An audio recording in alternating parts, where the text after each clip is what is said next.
Printing money keilmuannya banyak yang tidak paham, dan bagi yang sudah makan ilmu ekonomi sangat takut dengan yang namanya iblis inflasi. Doktrinnya diulang-ulang agar tidak ada yang berani menjalankan, kecuali Amerika dan Cina pada saat ini. Tetapi itu ada benarnya, takut dengan inflasi. Ilmu ekonomi kampus yang hanya hafalan buku catatan orang dari zaman ke belakang dulu, ditambah tidak pernah ada visi ke depan para ahli ilmu dan pembelajar tadi, maka ilmu tadi hanya diulang-ulang dan menjadi dogmatis pelajaran tersebut.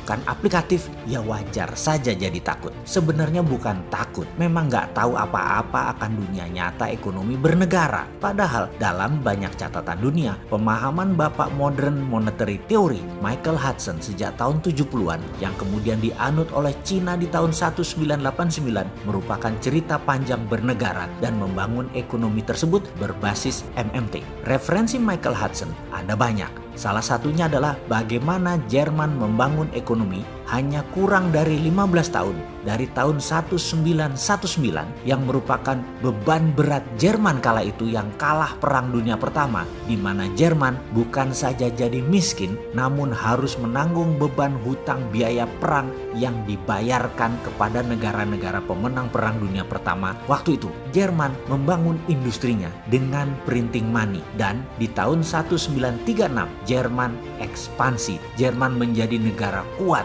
Jerman menjadi negara adidaya. Sisanya adalah sejarah. Churchill, pemimpin tertinggi Inggris tahun 40-an, juga FDR, Franklin Delano Roosevelt, memerintahkan JMK, seorang ekonom handal di ujung masa baktinya di bidang ekonomi, untuk menghitung biaya perang agar Amerika dan Inggris menang perang. Berapa biayanya dan apa saja yang harus dibangun. Dunia menyebut ilmu tersebut adalah war cost accounting, dan kemudian printing money dilakukan. Selepas Perang Dunia Kedua, Amerika membangun dunia otomotif permesinan, juga infrastruktur untuk bisnis mobil, bus, kereta api, dan pesawat terbang dengan printing money based on project yang bernama New Deal. Kemudian sekali lagi kita semua tahu, semua menjadi sejarah. Cerita berlanjut, Michael Hudson dengan Hudson Institute-nya sebelum jayanya tersebut di tahun 70-an menginspirasi dolar tanpa jaminan emas lagi di zaman Presiden Nixon. Lalu sebagai guru ekonomi, beliau mengajar lama di Peking University, di mana saat ini semua petinggi Politbiro PKC, Partai Komunis Cina, adalah murid Michael Hudson.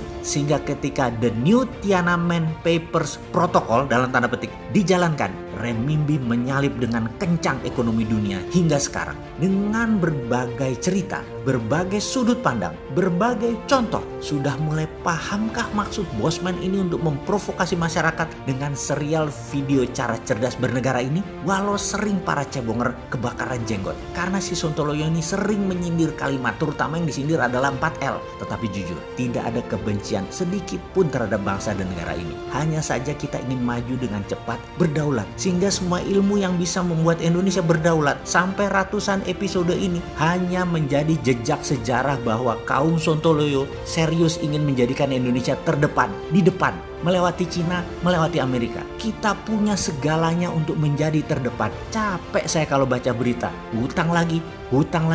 Kelihatan banget bukan ahlinya kelola negara.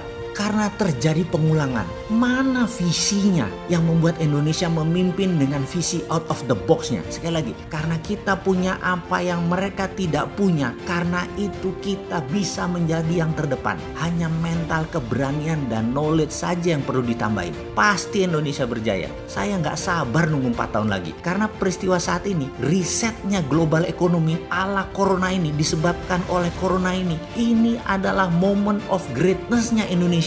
Harus ambil peluang itu sekarang. Sekaranglah kita bergerak, bukan nanti. Grand plan-nya ada kan? Bosman yang kaleng-kaleng begini sudah ada. Gak percaya? Mau diurai? Kita mulai dari strategi printing money. Saat ini ekonomi Indonesia kanker stadium 3. Kita beri stimulus ekonomi. Jangan asal memberi stimulus. Begini ya caranya.